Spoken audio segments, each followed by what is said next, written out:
Oh yeah. Episode 22, yeah. Let go. Have the Tango dogs lost a step? A deeper look into the Paw dog. A look at champion black pairs and the future. Let us analyze the evidence on this episode of Bulldog Court. Bulldog community, please rise. This is your host, Get a Hold James. Because we got to get a hold of the game. Court is now in session. Oh yeah. Another episode of Bulldog Court. This is your host, Get a Hold James. Because we got to get a hold of the game. I'm so happy that you can come and join me on this Saturday evening. You could have been anywhere else in the Bulldog streets, but you're here with me. And I'm so happy that you did. You're under dig. I've been forgetting the last couple of episodes to do this, so I'm going to do this off the tippity top. Anytime I'm talking about the different cases, I am not the judge nor jury, for it is up to you, the Bulldog community, to decide which way the tide may roll. And I appreciate everybody for checking out last week's episode of Bulldog Court. I appreciate the comments, the commentary back and forth about different things. You know, some people didn't agree with the California Jack, Vernon Jackson story, but hey, I just was going by what I was told. Check it out with Vernon Jackson and Jack Killer. I never heard California Jack deny that he bought a dog from him. But, you know, like I say, people say about talking about Katana, that's cool and all. But whoever said that she didn't come off Katana, or that Pancho Jr. didn't come off Katana, but was it off of Pancho though? What Pancho dogs you ever seen bite the way that Sirius could bite, or bite the way that Pancho Jr. or Southside Mister could bite? Never heard of it. Never heard of it back then, cause I was back then and outside. Never heard of it in generations later on that they bit like grizzly bears. So, you know, proof in the pudding though. Bite me. But I'm gonna get into this first case. Has Tango lost a step? Let us get into this. We're looking at none other than Game Blood Kennels Grand Champion Tango, 8-time winner. And we can see where if you're a lover of Bolio mixed up in different ways, or Eli Bolio cut up in different ways, oh man, this is your dog. Oh man, this is your dog. And everything, you know, that was reported about him, you know, I never heard anybody question the legitimacy of this, so we will take it as it is. There was nobody I heard any conjecture or objection to the reports. So we will take it for what it's worth. He was that dog. You know what I'm saying? So we're looking at this, we see, and what I mean by that for those who may be a novice or greenhorn about Bolio cut up in different ways, if you look at his pedigree, he's Stone City, he's Boils, he's Stone City Bolio through the Toothless Jack stuff on the top, he's Boils some more on the bottom, you know, all on the bottom with the Black Pass, the Sean B's Justice. If you look at all of that, all of the Boils is a, and the Black Pass is a Eli, pretty much a Eli Bolio Hank blood cross.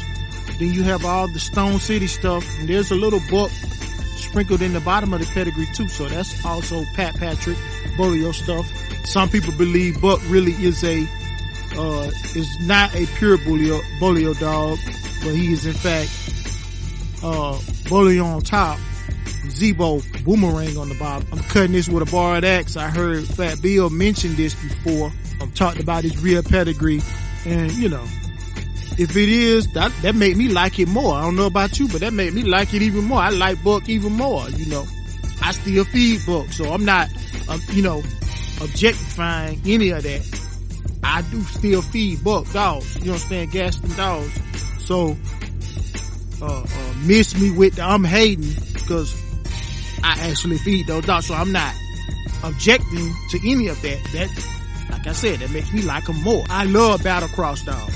So anyway, getting back to the subject at hand, we looking at the production power we see in, when I look at the pedigrees, I'm just going by pedigrees online. We're not talking about anything underground or as Twin would say, night glasses worthy type of stuff. I'm not talking about that.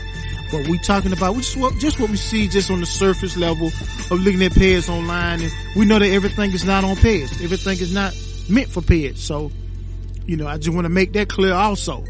And so when we look at, the Tango dogs, we seeing that, this, winner here and there. He did, however, produce a grand champion from the same kennel that he came from, called Grand Champion Old School, or Oli for short. With a lot of momentum behind this, and then there was some type of a controversy as pertaining to who actually had the Tango dog and where he was. Because if I'm not mistaken, there was a situation where there was a Tango in New Jersey, and then there was a Tango in South Carolina. So which one had the real Tango? And some people was breeding to the Tango in New Jersey, and some people was breeding to the Tango in South Carolina. Now, could it be that Tango moved around a bit? Maybe so. Because we have to give both sides of the spectrum when we talk about anything controversial.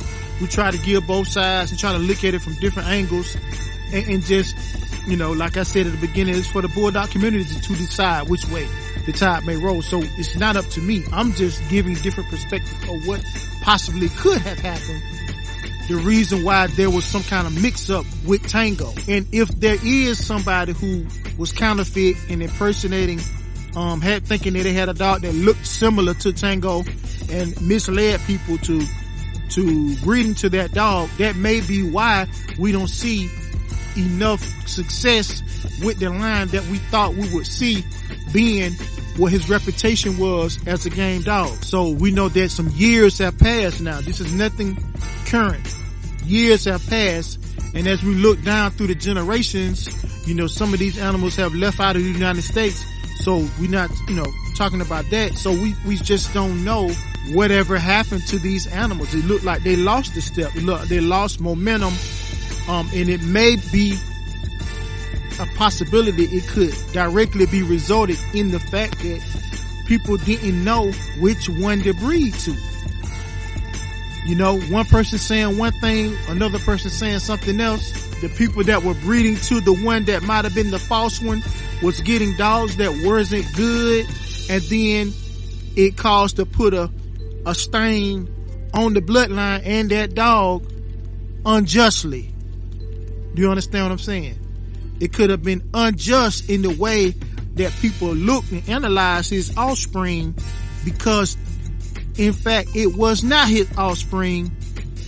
These were dogs that was somebody else's mind game and counterfeit ploy or plot. So we have to look at all of these things. I looked down the line, I looked at some grandchildren, I looked down the line and I saw some very tight, some tight stuff bred, I remember, short bus, bull short bus bred to some really, really, good stuff, but like I say, things happen. Some dogs get lost in accidents, things of that nature, to where they just don't survive and be able to thrive, And so, but what do you think? Do you have any insights on the Tango blood? Is this totally a farce and not true? The Tango blood is dancing and moving and shaking like never before, but it just unbeknownst to many people? Or is it that the Tango blood has lost the step? It has lost momentum. It has lost interest because of controversy. Maybe not because of the dog, because he was what he was. When he was dancing, oh man. Oh man, he was dancing. He did the tango on you. So in the case of, have the Tango dogs lost the step? This case is now dismissed. We'll get back to the show after these important messages.